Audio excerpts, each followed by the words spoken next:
Isa Swede Violela oh, pas de complexe oh mawa. Otumoli peuple congolais, oluki papa Nzambe mawa. Otumoli peuple africain, oluki kolo Nzambe mawa. Binoba politicien foboyo kapasi na biso mawa. Otumoli ngano mawa. En Afrique balila mawa. Angola balila Brazzaville balila Nakamo balwa Nigeria makamo Liberia makamo Dosala nimo Nalingi lobaka sina ikobanga mindo Nalingi lobaka sina ikobanga prison Mawa mimi Namboka kubo Nalingi lobaka sina ikobanga mindo Nalingi lobaka sina ikobanga prison Fami pose Nasani Namboka na biso mwaka moye mbele Namboka na biso droit ya bato ebalaka te awa na poto baliaka mango ya na poto baliaka mipikio mokili pasi bolingo ngai nasala salera bato bandokomande kapasi zambe bapolisi yaka mokili okabiso mawako nakisangani Nashaba Zaire nyoso Equatere Bolivie bagere Kosomi mondoki moko kote tumana samba Likolo bomando na yo likolo ya mabele na yo Otumole na yo Nasara nime Tosengi nela Tuye ba verite na yo Tuye ba droit na yo Tuye zali mama Mawa minyo Tubele la yo Mawa trop peuple congolais Mawa depuis colonisation Bande konangai nazali susu nesengo ya kokuta na bino mokolelo na pesi bino mbote bino bande konangai bana mikila poto ba congolais na Kinshasa ba congolais partout dans le monde émission etikala moko ya population émission to sololango ndeko Flavie mona musala population akuta na kana ba imboka pona kosolola bande konangai na mikoleleka ki bolandaki to yambaki Serge Welo Oyo Azali député national honoraire combattant ya diaspora donc moi na poto moi na Canada ndeko oyo azwa ba risque TV za radio te bandeko balandi o ndeko feza koloba te totuna ke bituna ozali combattant ozali moi na poto osala nini pona mboka nayo ayebaki kutu te ke tofuyaki ba image bandeko nanga bozo ki libakwa kolanda émission lekaki kasi to lakaki bino te mokola samedi esengeli moi na mboka Serge Welo akimate akosili sango parce que bandaki yango il faut sango to beta ki masolo etali parcours na ye tozo si sa parcours na ye deuxième volume ya lelo après ko uta poto après ko s'accrocher na Kagame après ko ya ko zala na mwana mboka Tcheli Sekedi wa Mulumba la prestation ya serment d'abord na autoproclamation ya mwana mboka Tcheli Sekedi wa Mulumba place son âme mwana mboka Serge Welo azalaka wana et puis na prestation de serment nde place to sukaki kasi bandeko balandi mamso balobaki ndeko Flavie obeti lisolo Kagame msoza lokuta te TV radio te ndenge bokola na bilili bandeko balandi boko mona mboka Serge Welo boko mona Kagame pembe na ye na boso na ye boko mona ndeba ko bimisa ye bako toka ye ba bimisa libanda na banga kana bi elenge mona mobalo yo bako ko boma ye mais alongwa poto aye kubunda na Kinshasa bandeko balandi na ba marche azaka toujours na bino kasi na lobaka ngo sengena Congolais moko moko to ba osalaka ni pona mboka nayo ya mboto kota na maloba ya na émission lelo pona retro moi moki pona bandeko moi 1 minute bolanda masolo Kagame na Serge Welo ndenge lekaki. We believe that the above which came about and to a less extent Latin America went in the opposite direction with the known spectacular success stories of waves of transforming countries.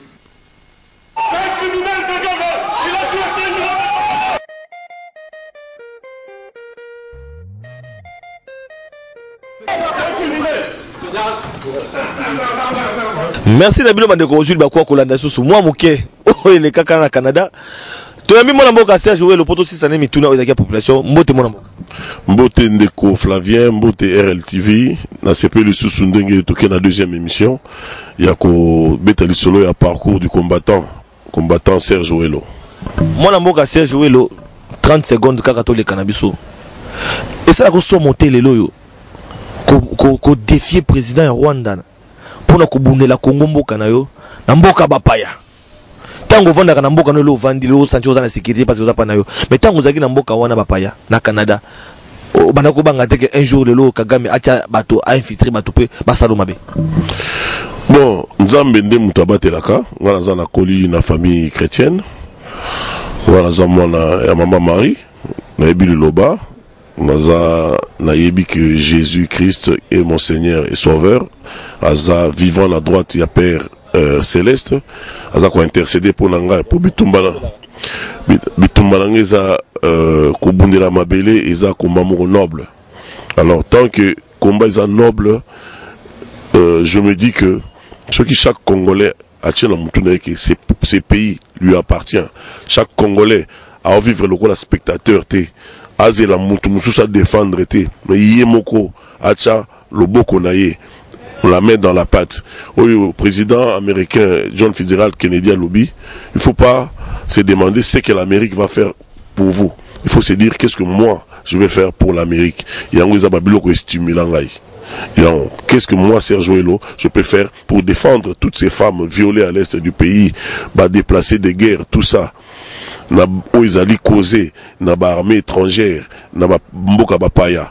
Mboka nanga ezaka raté lokola na zalaka la Kinshasa o izoleka na est kuna izo concerné ngate le Congo restera un et indivisible. Yango soki likambo ezata na Ituri na Bukavu na Kivu kuna na ba est wana izo concerné nga, donc j'ai le droit de défendre. O na salaki na face à président Kagame ndenge na défi qui est na cadre ya devoir patriotique nanga. Cela veut dire eza na zo répéter na za xénophobe té na lingaka bandeko langa ba Rwandais na lingaka ba Ougandais parce que tous ba voisins to kola na bango awa, mais na zane na problème na politique extérieure ya régime ya président Paul Kagame vis-à-vis na Congo ngam na inventé ngoté eza ba différents les rapports, il y a un panel, il y a un expert, il y a Nations Unies et l'accent noir sur blanc, l'implication des armées rwandaises et ougandaises dans les massacres des populations civiles, il y a Mokalangai. Alors, tant que le président a représenté armée Wanaza, chef des armées rwandaises. Il y a un défi qui est Namaboko, Mundu Kité, épingle Tebi, Sotoza,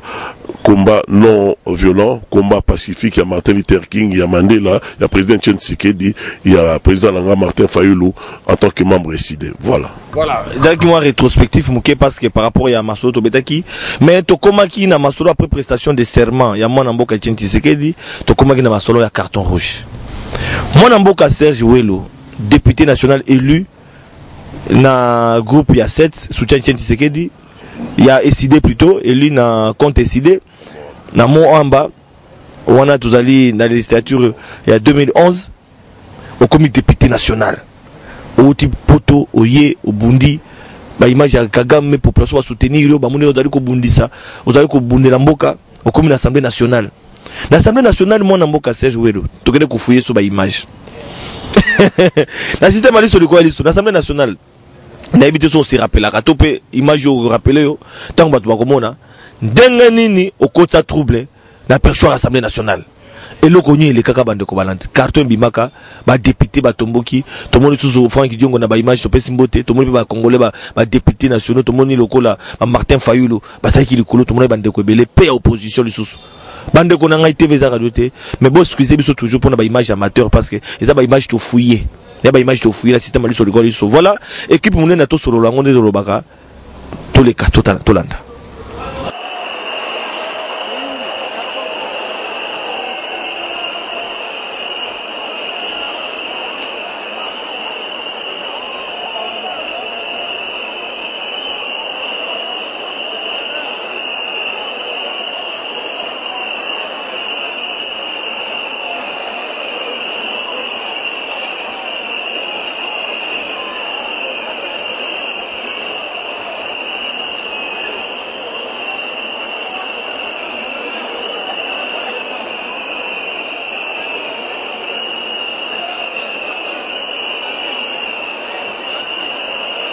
Cher Joëlo, papa, makambo na yo ya Canada omemi yango na Congo.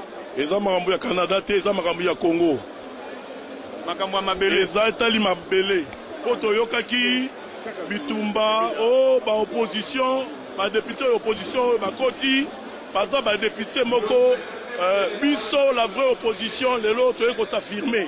Yango toyebisi population congolaise bo melama ya pio. Sikoyo nde bitumbe bandi. Le vrai combat commence. Combat, il y a qu'on respecte la loi de la République. Combat, tous qu'on continue combat. Et s'il y a combat, même il y a vérité des urnes et qu'on s'allume awa. Donc, tous qu'on a soutien à président Nabiso. Etienne Tshisekedi Wambulumba, président réellement élu. Namboka Oyo, Oezaki première manche, deuxième manche, Torobunda Likolo, Pona, Kozongisa, impérium et pouvoir, Namaboko Naï. Donc, les députés au Baïki na Parlement, Baïki Kosaranate, Toye vraiment Kobunda, pour le peuple congolais. Nebsi Binoboy, papa Oyo to contesté Nengeni. UDPS, les députés élus à UDPS, Basalaki, réunion na Bango, probablement candidat, deuxième vice-président. Basali élection interne, une élection wana, honorable Sami Badi Banga, a 17 voix. Honorable Kombo Kisi a 8 voix, honorable Rémi Massamba Zwaki 3 voix. Yango, biso tolobaki lelo torola la té. Totelemi, toyeko affirmer que opposition politique toute tendance confondue, nous avons comme candidat M. Sami Badi Banga de l'UDPS et maman maman Labiso ya MLC. Selon UDPS, Azana représentant Moko Awate. Selon UDPS, 114 Montréal, on est ensemble. Vous êtes bien valablement représentés ici. Combien ils ont continué-ils? Voilà Bandeko Balandi, Moutou Kolanda, histoire. Il y a carton rouge dans l'Assemblée nationale. Moi, la s'est joué le tournoi 2011. Qu'est-ce qui s'est passé exactement? Ce qui s'est passé, ils ont un cadre et une pratique parlementaire. Cela veut dire, ils ont le 12 avril 2012, jour où il y a vote, élection à bureau définitive, il y a Assemblée nationale. Normalement, selon Ndenge Zalaka, bureau Ana devait être constitué de manière consensuelle. Cela veut dire, il fallait qu'il y ait 2 membres, il y a opposition, il y a vraie opposition. Bazala, représenté Wana. Alors, normalement, bis opposition, toponaki 2 personnes. Ezalaki Wana Tango, il y a un Sami Badi Bangazala qui est dans opposition à solo. Toponaki na compte IDPS et toponaki Maman Angélique Milemba, il y a MLC. Fallait Bazala. Yo Monika Rabato en face, batu ya majorité, Bazala Rakaka na boutikage, Bazala na vérité té. Basali manœuvre, paix à son âme, papa Nanga Kombo Kisi, Oya Kenda, paix à son âme. Ba Sololi Naye, ba Lobika Yati Kalawana na place à Sami. Alors que 2 jours avant, IDPS Sangana qui n'a mis sur papa Kombo. Pauvre Papa Kombo ndima ki ke Sami ndazala représenté Papa Kombo kan amati likolo akanga mikuna ekomi donc a combien dire ko sona bato majorité ndepé côté ya rapporteur adjoint ndeko mususu bachiye na place ya maman Angélique siko biso ngana lobibo oui bien que président Tshisekedi quoi que après ça mot d'ordre na ba député na ya UDPS ba kotate mais tout ça la grande famille opposition biso to koti mais kokota to koti il faut to la ki sa papa que to koti pour to manquer mot d'ordre na to koti pour to continuer bitumba o ya bundaka na kati alors la veille na kendaki na sali 120 cartons rouges. Pour une 120, vous avez 120 députés nationaux opposition, tu peux 120 chiffres, moi il a un moutou. Selon nous, on a identifié qui, tu as 126 députés à opposition en solo, parce qu'il y a beaucoup d'opposition républicaine, opposition scientifique, mais opposants, on a qui, tu as opération qui 120.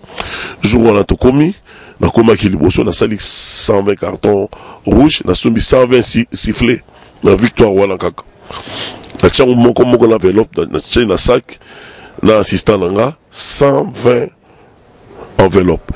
Alors la télé qui l'entrée principale oyo bakotaka salle et séance plénière pas le peuple ceux qui la moni opposé un solo dans le bilan tous à la réunion du colo kuna na salle de spectacle moko ezaki na ba papa Mbusa na ba ya na Frank Djongo opposé nyonso bango nyonso na matsaki bango likolo tout ça les réunions stratégiques le président Martin Fayulu azoki maloba lobi botala poto topesa papa en honneur bako komone la biso te tina bureau définitif oyo bazo babiso. Donc Serge pesa stratégie on a la petite stratégie dans le but au salaboy honorable Lucien Boussa voilà dans nos opposition parce que les lois sont sous opposition té honorable Lucien Boussa a eu parole à sa motion moko pour à dénoncer pratique wana à l'obake bureau ESA et vous allez constituer de manière consensuelle. Tu vois, les gens Lucien Boussa à Silici, Bissonio sont déjà, non, peut s'abîmer ma enveloppe et la carton rouge, Bissonio sont matin de la monco, tu m'as donné ta siffler la carton rouge. Donc, héritage au moment où on a sifflé le Parlement. Oh, ma sola ba carton rouge jaune. Et ça, ngam na yara lango. Na ba idole, ba stratégie, ba pratique parlementaire. Chaque député dans un côté européen enveloppe né dans la carte siffler na micro, siffler na carton rouge. Ah, siffler na carton rouge. Tant la six ko expliquer bango, na pesi moko enveloppe na e, ba to bombiango na katia veste. Calme. Et puis pétango séance plénière et bandit. Honorable Jean Lucien Boussa à Tomboli mention. Amati. Tant Amati a lobby a dénoncé pratique wana. Tant oiseau kita boy bon ngaka ndimoni kandi to salaka na Canada na Canada to kana ka to kota nef pour nous perturber makamba ya président Kagame mais na se retrouver inga moko bon tant to yokani na baninga na binga sa kande to mesanaki tangu kaka Jean Lucien Boussa asitsika bu pa bu ngamta liboso na mata donc ba député nyoso ba mataka te so bu moni image moninga moko liboso na tcha na présenter carton rouge na bureau na papa Kombo na présenter ba majorité carton rouge et soit qui tend quelques 6 minutes même avant baninga musubazala. Donc pour dire vrai j'étais exposé donc toi pouvoir moni toi majorité tête d'affiche à masolo oyo ndenge parlement zo banda boye moi na mobali oyo yé mutu azamuta ba stratégie Open na Canada baba kino obundisa président Kagame na Canada déjà basi ba boule oyo donc amuta bitumbaka ça veut dire ayena mama kamne wana mais bitumba nange salaka ezaka bitumba ya ngulu te nde ba combattant muso ba bundaka pour rien na la bundaka comme ezaka ba pratique parlementaire to beti makofité to sibu mundu kité to carton rouge ne ba to majorité ba on peut ba mati ba tomboli ba mouchoir blanc desco biso na bango ba ninga muso opposition pe ba mati to betaki na bango corps à corps likolo. Donc ma conf beta makaju bon moni toza mi ba boza ba député faut ba to ba pe bozo ba population te ba député opposition ma magistrat donc to mekala nginzo en tant que mibali toza ki na likolo estrade wala na ndenge Burolanda na soki ba parole ngala lobi ke combat o tozo continuer to relaxa ke ba député solo nde ba koti ba pour leur bunda ko défendre peuple d'ailleurs expliquer bon que combat ko continuer na combat ya vérité des urnes dans le bagi ke même impérieux na ko récupérer impérieux ya président Tshisekedi to ko récupérer ngo awa likolo ya podium na ndenge jour salamaki parlement zaki bloqué en direct bloqué retransmission na ndenge ba kotisaki ba tumabe na kati na ba veste tozaki ba information ba tuna bango ba service ba koti na ba maître mususu peut perdre utiliser qui ba maître ozomona ba maître ba koti ba na kati ba lati ba veste mon pena mususu l'action beli non tant comme tout monde mettre attention belinga moko l'action mbeli alubio ngala yo ngala zo bunda pona mama leki na yo ozo souffrir peut-être azana masina azana kingabwa nazo bunda pona ndeko na policier ba futaka yata selon no ba enseignant ba futa ba selon mbudi barre mambudi ngala zo bunda pona yo baza ko utiliser o l'action ba melo menasenga tant terrain ko koma mabe ne na sali signal na ba député to bima po ba tumabe ba koti de to ko bima wana to bloquer séance ba continuer ki ma sabiso. Donc idéologie ya carton idéologie ba siffler eza bitumbonga après bitumba wana mwana mboka Serge Welo Serge Welo ba bengana na parlement ba kangele ba porte à kota kate invalidé to comprendre likambo o etali invalidation na yo et le connu le cas exactement vous allez député ba voter yo au bandi ko siéger quelques mois invalidé les lois de na ponami politique on a fait 50 population ba kino au cause de la candidat ba voter au comme mais au bandi ko siéger surtout ba invalider yo pratique wana antidémocratique soki na kolo bayango bongo bo excuse ngai soki déjà na sina qualifier ngo bongo mais parce que tout monde yango kaka na mboka na biso peut-être na mboka bapaya na hebité mais yebisanga elingi ko lakisa nini makambo le kaka oyo komela ko pona invalidation na zeki ba dongo lobi sur la majorité batali balobi moi mon balio surtout tiki a continuer ko siéger on monte sa biso likambo alors to lukele makambo comme bras na bango ezalaka kaka justice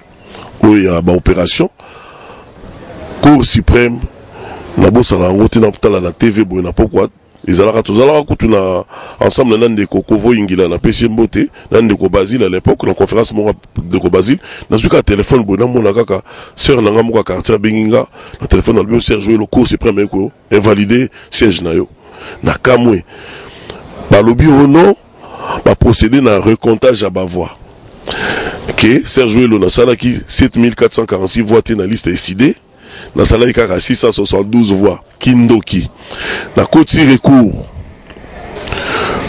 na avocat langa na pesi maître Kabenge Lambote Nzamba Pambolae avocat ya mutema malamu défenseur abo opprimé maître Kabenge la atuni bango abisi bango lobby mais biloko bino bo compter et où tu appuies o seni mutetindi mutu aseni azaki wana c'est pas lobby mais biso ototindi bino kozaki on vuti seni biso ototindi 7446 voix par quelle magie et comme 672 voix est-ce que tant que ça la qui recomptage à voix wana présence à seni zalaki té présence à monsieur Ouelo té est-ce que présence il y a président Martin Fayulu le président parti té présence il y a avocat ya moko oté donc wapi PV ya constat il y a recomptage ya voix exacté donc ezaki canaille c'était une décision politique pour m'éliminer politiquement ba que non ceux qui t'ont éliminé a rokanga bisakana clic clac azongi Canada tiki ba on kimia non tika ba on kimia té jamais il y a un moningata dans la Canada manifestation yo somnene dans la Alaka image le 19 septembre bomonaki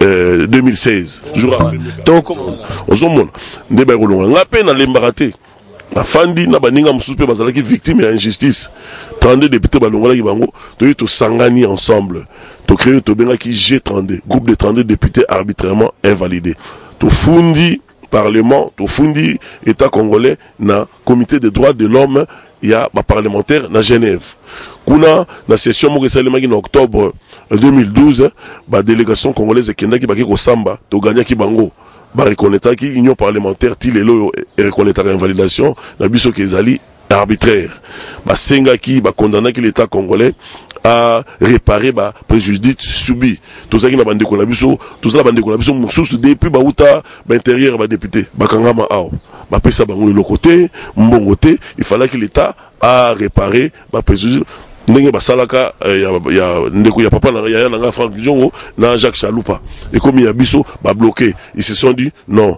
mutuloko la Ouelo on peut pas l'armée si vous donnez de l'argent Ouelo c'est l'armée donc c'est ça au armée donc ti leone na zoloba nga kutum dans alaka porte-parole il y a groupe AG32 groupe na pesi ba collègue na nganyo so toujours souffrir ti lelo moralement ou ba na biso baza souffrir mbote mais to bi ke mbongo wana ezambongo à l'état un jour atabisoté ba na biso ba condamna l'état congolais gouvernement congolais to baka l'état congolais na parlement union parlementaire européen mbongo sengele ba pesa yo ekoki kozala combien osozwa mbongo wana topé to éviter pour vos amis laisse benda kanya parce que to ka député belé ba invalida bango bazo balar na éviter mamuso zo benda no lar suko ngobe ta deuxième cop en tout cas moninga biso bunda pour na mongo te to bunda pour na droit to tilelo ki ne ko vérifier l'Assemblée nationale ba pesa biso mbongo te mbongo na ozwa te to zo mbongo te normalement ndenge bakona Congo aza signataire à ratifier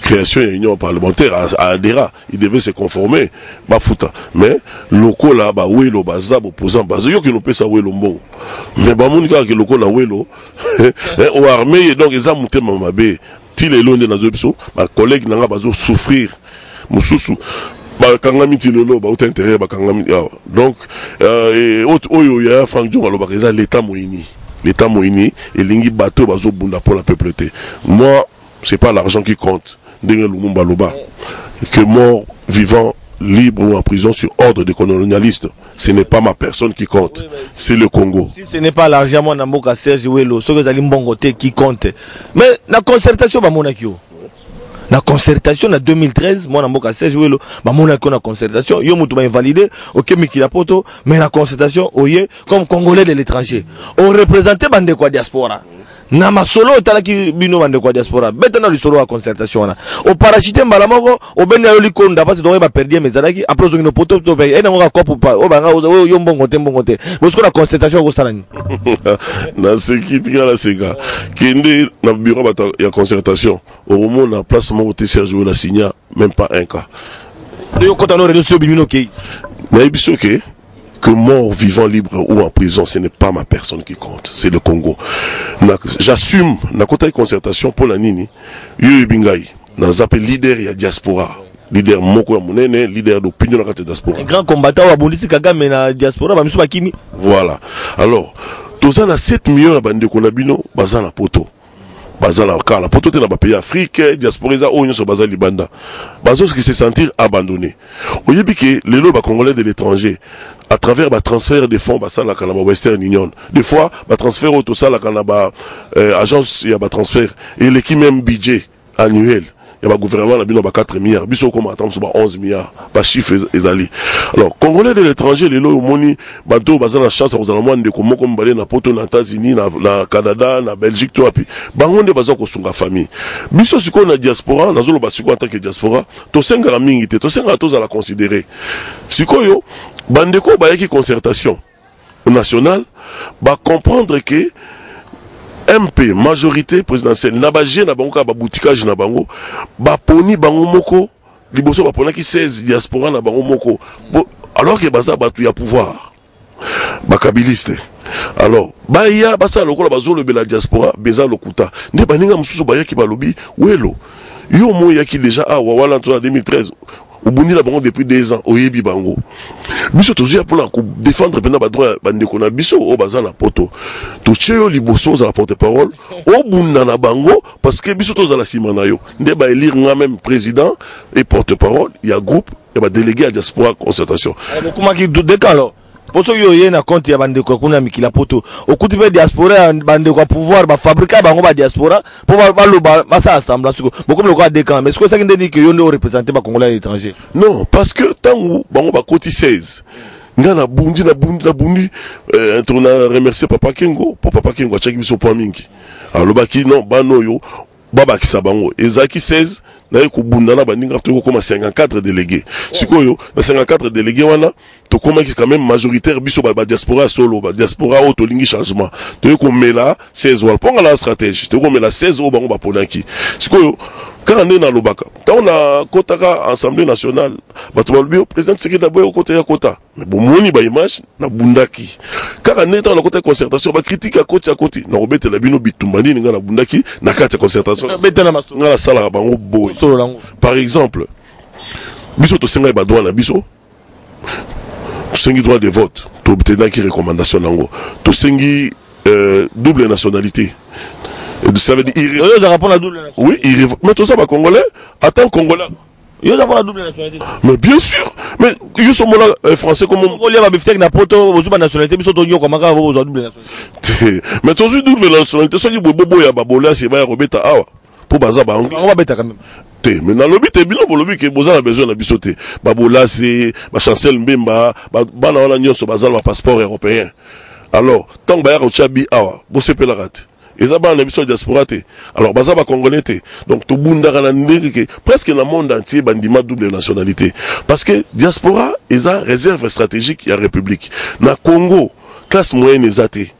Classe moyenne na Congo, ils ont diaspora. Et on a des manières à ce que tout ça va faciliter douanière, va faciliter fiscale, va faciliter consulaire, va faciliter administratif pour les Congolais de l'étranger au bazar un projet à investir à créer Moussala, créer petites et moyennes entreprises. La concertation nationale na bunda bitumba solo et puis lokomoko lelo oyo.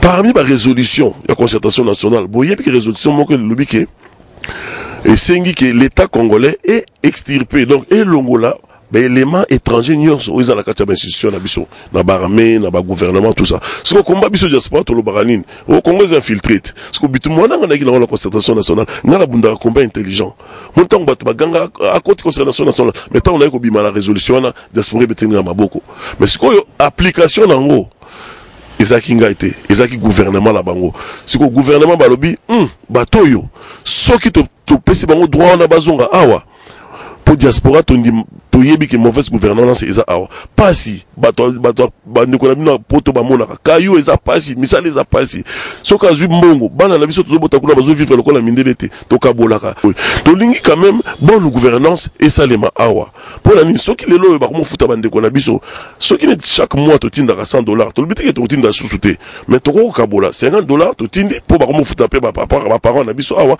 $50 bana na biso mpe balie tosacrifiaka bafamille na biso kuna bana bavivre lokola bakamala mama mindele te bakendaka so bavacance te mpona mauvaise gouvernance ezawa yango moni kanda ya biso bacombattant ezalaka nini parmi bakanda na biso revendication parce que bandeko ya biso mikila poto bakolanda biso revendication bacombattant réellement oyo na concertation olobi kama double nationalité au projet d'intérêt ba congolais au baza koya tout ça bandeko baza na poto baza besoin ko investir na Congo pour faciliter douane eza nango malamu biso pour rapport yango parce que mboko l'équipe douane le mboka na biso ezalité mais ebisa ngai mais en dehors de ça ba revendication parce que tout le monde ba combattant beaucoup ko beta ba musicien na poto ba combattant beaucoup ko beta ba pasteur na poto ba combattant beaucoup ko beta ba tunyoso baza proche ya majorité na poto lelo ba ministre beaucoup ko banga otambo na poto ba ndeko baza na pouvoir ba ko banga or la château rouge ba ko maté bona bandeko mikila poto na pesi bandeko na ngai ya Bruxelles ya Paris mbote tokuta na tomona na kama awa toza masolo ya musala mais yebisanga lelo revendication comment ko beta musicien obeta te dernièrement retia beta kité bien ka défi pe ba combattant mais abeta kité yebisanga phénomène on a tilelo na poko lelo au Canada ça fait 2 semaines aux à Kinshasa musicien obeta sur na potote bon nga lo baboy nga personnellement na kombo nga la bunda dans un rapport violence te nga la zanzela ya Martin omoni même na Amérique tango zalaki bitumba émancipation à l'homme noir biso soza ba combattant mais ba extrémiste bazali na bato bazo mener combat intelligent et biso bato lokola ba Martin Luther King ba bundaka combat non violent tout ça mais tozalaki pe na ba Malcolm X bazaki ba extrémiste bazo sa recours à la violence donc diaspora ndenge zawana bato so bazan ndenge morote o pe ba bundaka na violence bazala ba raison na bango par exemple balobi ke l'état congolais et bundaka jamais pour reconnaître le génocide congolais. Ce pays a connu plus de 6 millions de morts. Kobanda 94 est mais l'État congolais, aux unités pour payer pour les appeler le Rwanda. Rwanda va connaître 800 000 morts. Mais le génocide rwandais, l'autorité rwandaise va comment intouchable parce que teka marchandises dans Bango, il y a génocide. Mais au Congo, il y a plus de 6 millions de morts. 6 millions sur le baraté. Mais le gouvernement, il s'est forte. Il y a un biso combat, la biso combattant, combat la biso diaspora, tout bundaka. Pour la reconnaissance, il y a génocide congolais. Combat liboso. Comment mi balé, tout bundaka de manière à ce que toute la pression là-bas, gouvernant, yaka ba poto ba mona ba aéroport ba ninga ngeza, tanga na ba poto mingi, ça, awa, changer. Total mais la kabango, pourquoi? Pona bonne gouvernance et salema awa lelo ceux qui bonne gouvernance et salemi ba redécharger biso so na lobi yango so toza rotinda 200 par mois so bon futa batu bien bon alléger biso to bunda rapona bonne gouvernance et puis kolobaki ko beta batu biso mto bandi yango biso to bandango te na opesa bino date moko ba kinois nde ba biso ba combattant tozaki inspiré na ba kinois na lingi batu ba kangada to ezalaka 2 jours avant fin de la campagne électorale, il y a 2006, au président Jean-Pierre Bemba, à Outara de l'aéroport, Makolo, Tina Stade. Jour où on a événement ni le kaki, Bakinois, Bakota l'église à pasteur Mongo Babeng général, Bapanza, Bakenda na siège. Bakinois. Binon de Bakinois, Zaki diaspora. Voilà biso kutunan na diaspora, tout toucher à l'autorité. Bakinois bino, nde bokendaki na place mo babenga kazamba playa musicien moko munene na betaka bopanza ki jour wana biso na poto tozomona na ba YouTube bokendaki na am haute autorité ya média boke bopanzi biso to monde tolobi bana kini bango moko babandi e bayo mango et bongo biso et to bongo biso ba tozo souffrir pour nako tindela bango bambongo banani ya ngonde diaspora et bunda mais moi je ne suis pas pour ça ngana bunda quand même kokota na concertation nationale nazo problème na ba combattant nazo problème ya makasi awa alors que ba kosomba yo ba moni ba combat na yo ba moni dévouement na yo na libanda kuna na Canada uzobundela mboka mais oyo na Congo seke ba kosomba yo olia po ba allié te omoni biso tozala ba ligne ya Lumumba omoni mutu lokola Lumumba olia ndenge nini Donc nga pena za lumumbiste toujours le président Martin Fayulu ou liangate mais tout ça na zambu tout moko to bengaka na lingaka dialogue tina côté concertation ça qui peut trouver bah moi voies et moyens to confectionner to kanga facture wana oiza entre ba congolais de l'étranger na ba autorité en boka to ko makaba moment moko to ko makaba incompris biso ba leader lokola ba Mandela bimaki ba to ba revanche ko salema ngaza ba Mandela wana mais revanche et ça limité zela ngala continuer likambo musique netinga moi je suis ami musicien je suis très c'est ça écoutez le Congo ce que ça dans domaine moko économie na mboka simbate politique simbate santé simbate so ça na domaine oyo secteur oyo ça la fierté Congo c'est la musique malgré Piaka mais je dis c'est la musique alors par rapport à ça dans cette trouva dans ma position moko vraiment parce que peuple nous faut dans la culture congolaise il faut aller élever il y a un monarque président Tshisekedi dans un de ses gouvernements na ordre de préséance vient dans un grand crâne ministère de la culture ils avaient parmi 4e ou 5e ministère pour qu'on s'inspire en avion pour évaluer la culture alors que musique nabiso ils ont la place moko prépondérante na culture nabiso naza contre que ba bon ma musique nabiso mais naza pas contre ba musicien nabiso dans le sens que baza ba leader d'opinion pour un pays qui n'a connu un génocide depuis des 6 millions de morts il fallait baza un peu plus engagé. Tout le monde a battu Ken Jaffa Koli, Alpha Blondy, Balobela quand même makam. Biso koyemba bolingo eza bien, c'est bien koyemba. Mais si on s'aligne 14 chansons na yo, au cours de 4 chansons, il y a éveil de conscience.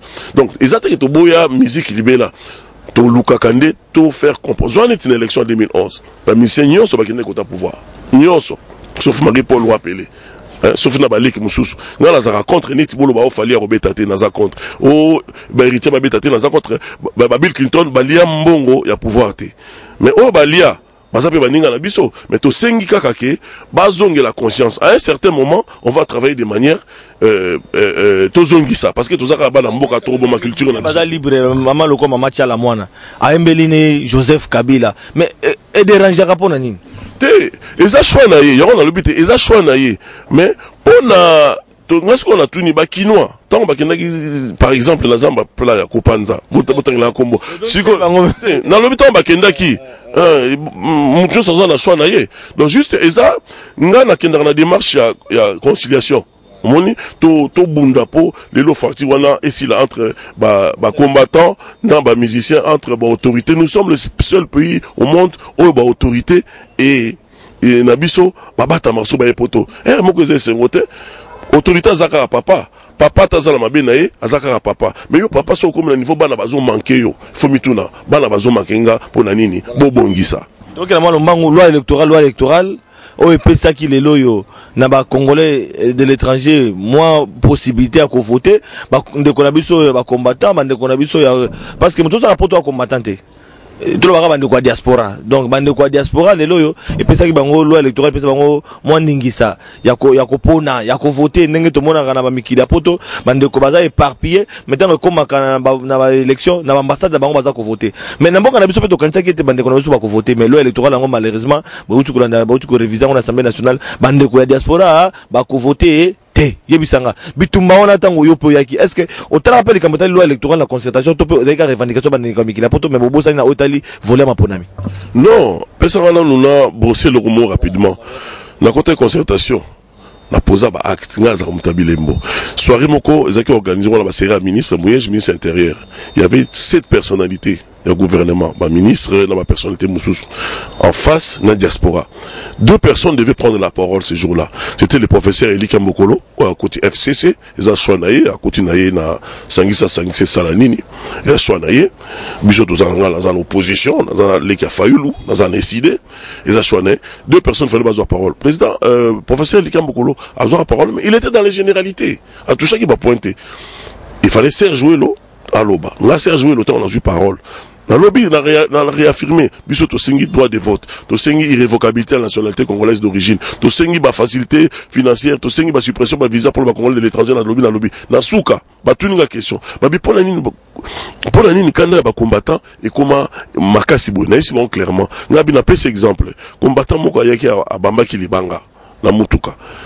nazo condamné okoki kobamba libanga mutuka ya ndeko na ote ata ya mutu nyonso je condamne l'acte mais après ndeko wana toka gouvernement lobio akufi biso ba diaspora comme on a Armand Tungulu atiki mwasi na bana biso to ndimaki teke ami bomi balobi a se suicider pour na biso Armand a été exécuté de manière et a été tué de manière extrajudiciaire na lobango devant cette autre personnalité ya mboka na juste sous parole ngana lobi kanda na biso zanderini afdel ekotaki to beti maboko po to lemaki gestion ya mabe ya Mobutu na mbosa na ngote to fanda na ba Canada bo balaxi ministre des affaires étrangères ya mboka na biso to moni que c'est un sujet rwandais yango biso to pona biso ba diaspora ba combattant to mona ke pays eza infiltré yango kanda na biso ezaki wala soki ezaki infiltré te concertation nationale na biso bino ke recommandation moko esengi ba extirper ba longola ba éléments étrangers na ba police na ba armée na ba institution na biso donc combat ya ba diaspora eza combat moko valable parce que même recommandation ya concertation nationale et ça là qui donc na bundaki na kati yango moni kutu bande ko ba diaspora au pouvoir ezwa ki po ba sala ba aventure na bango balo ba vérité te lobi nango ba salela réunion invest o ba longola ngai porte-parole na ko surprendre bon na réunion na pour bantene na ngai bisinga même si bon ndeko boni bo longola porte-parole pour na ko ba vérité ba bisanga vérité oui lo biso to luka ba boulot na biso biso to ina ba action te awa pour na lobela régime tout ça biso to luka msa na biso yo soko lingaka okoma Lumumba etali yo biso to okoma biso Lumumba te jour la main monsieur kitakinga mais voilà ba tozo mona na côté concertation mais j'ai été trahi par les siens mais na olemba te parce que Lumumba lobi ni brutalité ni service ni torture ne m'amèneront jamais à demander pardon. Je préfère mourir la tête haute, la foi inébranlable à l'avenir de mon pays. Loi électorale, balingité diaspora est votée alors que Nabima qui n'a droit de vote. Gouvernement est beaucoup appliqué en pourquoi bah yébike bah fani la stratégie d'abord bah lobby majorité bah congolais de l'étranger ceux qui va voter na bon candidat il y a majorité T. On comprend. Alors que les acquis stratégies on a quota qui concertation. Babenga ngo ngalaza partisan to benga ya Sunzu, l'art suprême de la guerre qui consiste à soumettre l'ennemi sans combat, à prendre ses villes sans ensanglanter nos épées, à atteindre certains objectifs par devoir détourner. Ça c'est le combattant Serge Ouelo, le plus grand combattant de la diaspora qui parle. Cela veut dire na côté concertation, dans une droit de vote à congolais pour na que ba congolais belé ba voter. So ba congolais diaspora ba voter, balinga ba voter candidat ya Ndeko Kabila T. Balinga ba voter candidat ya majorité T, balinga ba voter Tangususu, président Langai, Martin Fayulu, parce que Azam Palubi et T, va voter T. Voilà la vraie raison, Baboui. Les lois comme quoi attaquer, tu as double nationalité. Ce va continuer aussi à double nationalité. Mais tout le monde peut dans la liste, il y a DGM. Oh, tout le monde qui peut, l'autorité DGM va démentir qu'ils aient à Bangote, et d'autres circuler dans les réseaux sociaux. Liste Congolais, dans la double nationalité.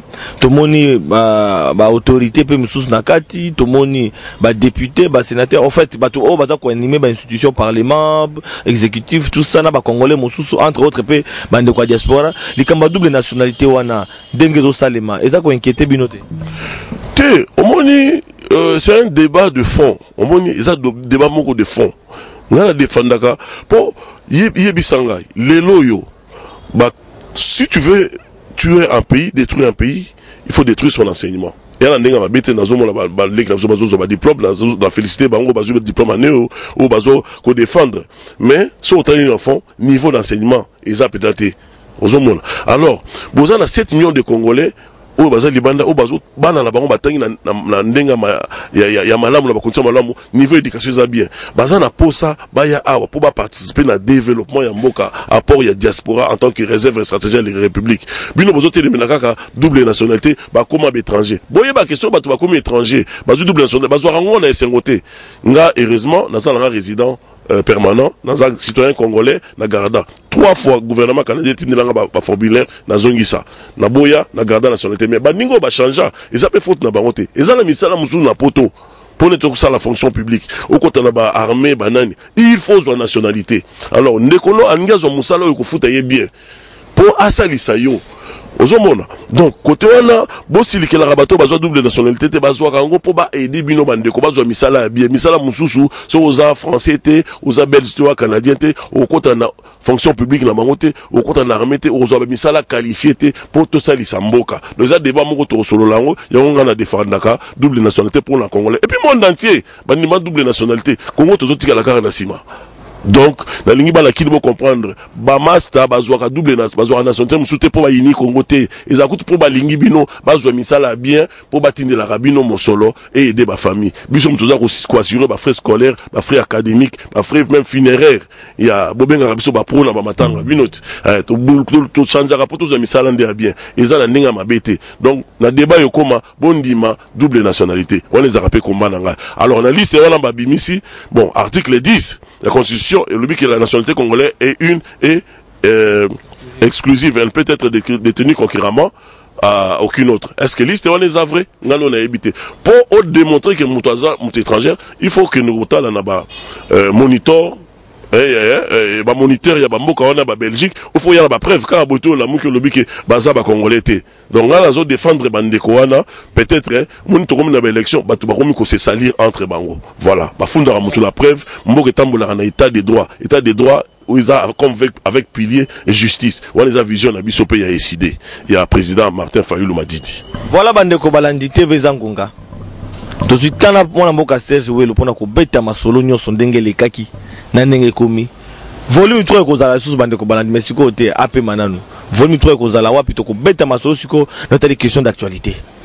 Jean-Pierre Bembazoya au candidat mais ngambo moso la majorité PPR ba auto porte-parole au gouvernement le bureau non Jean-Pierre Bemba azana double nationalité. Jean-Pierre Bemba plutôt azana casier judiciaire et bébi.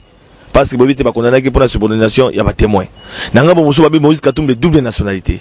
Nana tika intérêt Martin Fayulu, Félix Tshisekedi, Vital Kamerhe, na misusu o bako se manifester mais ekosu kandenge nini bande ko balandi to kobeta masolo mikolo ya na Vital actualité politique mona mboka za candidat esenge to bayango pe to kobeta masolo na ye na o itali siko ndenga vandi mapona mezo kinde ekolekana mona mboka peut-être juste une petite phrase pour terminer. Tokabonanayo na volé au ya deuxième épisode. Moi Souka Isaka Kanebisi bana ya Kinshasa, honorable les députés combattants, l'homme qui défie Kagame, l'homme de carton rouge au Parlement, Azongi, bana limité, bana Mwamba Mobimba, surtout bino bana Mabele à Kingabo, bana Mombele, na Zongi pour naza candidat député na provincial et puis na national mbalo boko la ki sabango effectivement qui na gagné qui ngana bino za lisolo mongote ya polote ya t-shirt solo ya likama Mabele. Que vive le Congo. Voilà bande ko balandi tebisi bino to komi na suka émission na biso mingi na mona mboka Joris Diki oyo azana caméra. Merci na Merveille Toto, merci na Fiston, merci na bande ko nyonso na bosanité na régie kuna tozali na mona mboka William, tozali na mona mboka Francis, tozali na Aimé na niveau ya coordination, tozali na mona mboka Kali. Merci na équipe munene ya RTV désormais bola na rangai na YouTube na to solo lango na ndeko Flavien Osaki TV. Donc to solo lango na ndeko Flavien Osaki TV na YouTube okoti bozuma solo ya bato solo lango nyonso depuis numéro 0 ti na mokolelo bokozwa masolo mboka tokuta ni lobby ndeko Flavien linga bino mingi matondo mingi na bino bato bozwa ki libaku ya kolanda biso.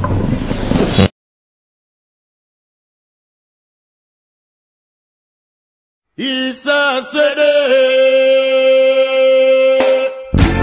violela o pas de complexe o mawa otumoli peuple congolais oluki papa nzambe mawa otumoli peuple africain oluki kolo nzambe mawa bino ba politicien fo boyoka pasi na biso mawa otumoli nzambe mawa na Afrique balila Angola balila Brazzaville balila na Kabo balwa Nigeria makambo Liberia makambo dosala nimo basi nalingi nalobaka sina ikobanga mingo nalingi nalobaka sina ikobanga prison mawa mingi na mboka Kongo nalingi nalobaka sina ikobanga mingo nalingi nalobaka sina ikobanga prison amipose nasalile na mboka na biso mwaka moyembele na mboka na biso droit ya bato ebalaka te awa na poto baliaka mangoya na poto baliaka mipikio mokili mpasi bolingo ngai nasala salera bato banokomande kapasi nzambe bapolisi yaka mokili biso mawako kisangani na shaba zaire nyoso ekwatere bolingi bagere osomi mondoki moko kokote etumba na zamba likolo boma nduku na yo likolo ya mabele na yo otumolenga yo nasala nini tosengi ndelare mutu yeba verite na yo yeba droit na yo ndenge ezali mama mawa mingi tukelela awa trop peuple congolais mawa depuis colonisation